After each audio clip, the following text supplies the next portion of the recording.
Today on the Know Before You Grow series, we're going to be looking at the Coast of Maine Stonington Blend Growers Mix. I'm Matt with SoiLab. And I'm Kris with My Soil. Follow us along as we fill out a scorecard, evaluate its overall score, and best usage.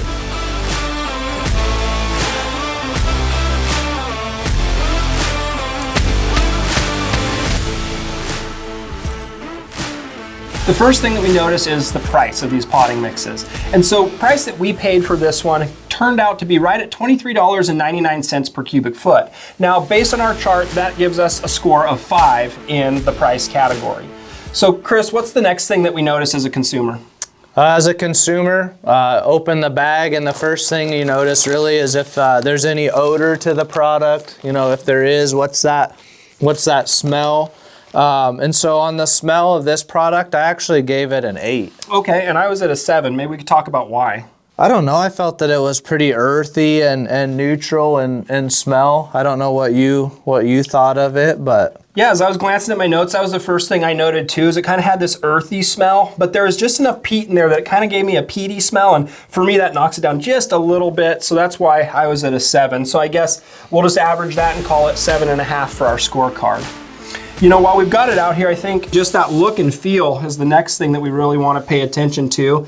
And there certainly is noticeable perlite in here, but it's relatively small, pretty consistent particle sizes with just a few small chunks of larger woody debris. So from a look and feel perspective, I actually had this one at an 8. I think it's just has its fines, but it's got enough like medium textured components to it for good drainage as well. So water holding capacity and drainage. I ranked it at a 7.5. Okay, well, we'll hit 7.75 for the scorecard. Before planting, we of course did run a My Soil test. So Kris, do you want to run through how you scored this from a nutrient perspective? Yeah, certainly. So for any of our soils before we plant, we go ahead, we run a soil test on the actual soil. On this particular soil, it scored very well for nutrient levels. We had good nutrient levels for all our macronutrients. Micronutrients were a little bit low, which is pretty typical of a lot of these soils.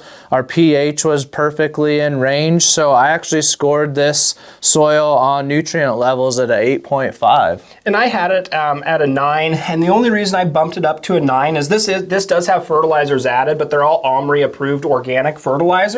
And so because it had some of that poultry manure, fish bone meal, etc., I actually bumped that score up just a little bit. So that gives us a nice average of 8.75. So I guess next, we've talked about smell, we've talked about look and feel, we discussed the nutrient levels, but ultimately we're buying this to grow plants. So Kris, can you kind of talk us through will it grow and what your observations were on this one? Yeah, I guess we determined it will grow. We'll grow plants. These plants, you know, look pretty good. They're getting, you know, what we're at 6 weeks. Yep. At this point in time, we're at 6 weeks, but they still look pretty good. Not a ton of deficiencies on these plants. Not the best ones we've seen, but on the tomato plants. But the lettuce itself looks really good. Really robust, great growth on the lettuce, and so overall, I think growth-wise, this particular soil did very well. Yeah, you know, I had this scored as an 8, and this is definitely, like Kris mentioned, not one of the top performers that we looked at, but it's definitely in that kind of that top tier. So a great soil that grew great plants. Yep, I scored it as an 8 as well. Well, that's easy math. We'll put 8 in the scorecard. So when we run all of Kris and I's averages together and get an overall rating, that puts this overall rating at 7.4. So definitely a well-performing, top-performing potting mix here. So let's go ahead, Kris, and just wrap up with that best use. So what do you think the best use is for this Coast of Maine Growers Mix? This is really, you know, a standalone to me. Plant it and let it go. If you don't want to do a bunch of your own soil amendments, this is a very good option for that. It could be used in a native soil garden for organic matter additions, water holding capacity, infiltration. This would be a great option for that as well. Yep, I have the exact same. It could be a standalone or mixed into your native soil to help enhance those physical properties.